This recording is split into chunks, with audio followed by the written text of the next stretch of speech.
संतोष कंवर जिंदाबाद जिंदाबाद जिंदाबाद संतोष कंवर जिंदाबाद जिंदाबाद जिंदाबाद कांच का गिलास छाप जिंदाबाद जिंदाबाद जिंदाबाद कांच का गिलास छाप जिंदाबाद जिंदाबाद जिंदाबाद ग्राम पंचायत फुलझर की जनता जिंदाबाद जिंदाबाद जिंदाबाद मजदूर किसान जिंदाबाद जिंदाबाद जिंदाबाद छात्र नौजवान जिंदाबाद जिंदाबाद जिंदाबाद तुम साथ तो बहना चलने में हम राह नहीं बनाएंगे। तुम साथ तो बहना चलने में हम राह नहीं बनाएंगे। अधिकारों का जो हनन हुआ है वापस तुम्हें दिलाएंगे, वापस तुम्हें दिलाएंगे। जी हाँ मतदाता साथियों, ग्राम पंचायत फुलझर से सरपंच पद हेतु शिक्षित, सहज, सरल, मिलनसार, लोकप्रिय प्रत्याशी हैं संतोष कंवर। जी हाँ, संतोष कंवर, जिनका चुनाव चिन्ह है कांच का गिलास। जी हाँ, कांच का गिलास, जो कि बैलेट पेपर के क्रम संख्या 2 पर स्थित है। तो याद रखें मतदाता साथियों, इस बार सिर्फ और सिर्फ नंबर 2 पर स्थित कांच के गिलास छाप पर मुहर लगाकर संतोष कंवर को प्रचंड मतों से विजयी बनावे और अपने ग्राम पंचायत फुलझर का सरपंच बनाए। याद रखें मतदाता साथियों, संतोष कंवर का चुनाव चिन्ह है कांच का गिलास, कांच का गिलास, कांच का गिलास। हम सब कांच का गिलास पर मिलकर मोहर लगाएंगे। हम सब कांच का गिलास पर मिलकर मोहर लगाएंगे। संतोष कंवर जी को विजयी बनाकर, संतोष कंवर जी को विजयी बनाकर जीत का झंडा लहराएंगे। इनको विजयी बनाएंगे। हम सब कांच का गिलास पर मिलकर मोहर लगाएंगे।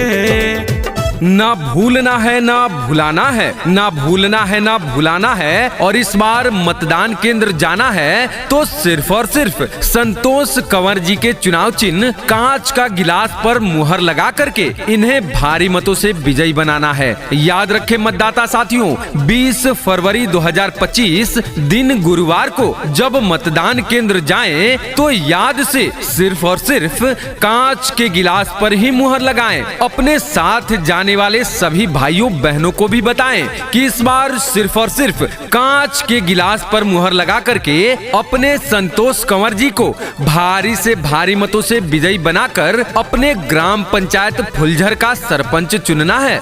याद रखें, संतोष कंवर जी का चुनाव चिन्ह है कांच का गिलास, कांच का गिलास, कांच का गिलास। जन जन का सेवा ये तो करते रहेंगे। जन जन के हक के खातिर लड़ते रहेंगे। जन जन के हक के खातिर लड़ते रहेंगे। जन जन का सेवा ये तो करते रहेंगे। जन जन के हक के खातिर लड़ते रहेंगे। वृद्धा पेंशन सबको आवास मिलेंगी। खुशियों से सबकी चेहरा खिलेंगी। मिलकर दीप जलाएंगे। इनको विजयी बनाएंगे। हम सब कांच का गिलास पर मिलकर मोहर लगाएंगे। याद रखें मतदाता साथियों, आपका एक एक वोट कीमती है, आपका एक एक वोट बहुमूल्य है। इसे यूं ही व्यर्थ न गंवाएं। इस चुनाव में एक से बढ़कर एक प्रलोभन देने वाले प्रत्याशी मिलेंगे तो उनके झांसे में नहीं आना है। और इस बार अपने ग्राम पंचायत फुलझर के सर्वांगीण विकास के लिए सिर्फ और सिर्फ एक ही नाम, एक ही पहचान, कांच का गिलास चुनाव निशान। जी हाँ, कांच का गिलास चुनाव निशान, जो कि कि संतोष कंवर जी का चुनाव चिन्ह है। इस बार संतोष कंवर जी के चुनाव चिन्ह पर मुहर लगा करके इन्हें भारी से भारी मतों से विजयी बनाना है, ताकि अपने ग्राम पंचायत फुलझर में विकास की धारा बह सके, अपने ग्राम पंचायत फुलझर के हर एक लाभुक को उनका लाभ मिल सके, सरकारी योजनाओं को धरातल पर लागू किया जा सके। तो जी हाँ मतदाता साथियों, इस बार चट्टानी एकता का परिचय देते हुए संतोष कंवर जी को भारी से भारी मतों से विजयी बनावें। याद रखें, कांच का गिलास, कांच का गिलास, कांच का गिलास। पंचायत का अपना अब बदलेगा नजारा, सुख संपन्न होगा क्षेत्र हमारा, सुख संपन्न होगा क्षेत्र हमारा। पंचायत का अपना अब बदलेगा नजारा, सुख संपन्न होगा क्षेत्र हमारा। बनेगा सड़क अब बनेगा जिनाली, हर घर में अब होगी खुशहाली। काम ये करके दिखाएंगे, अपना वादा निभाएंगे।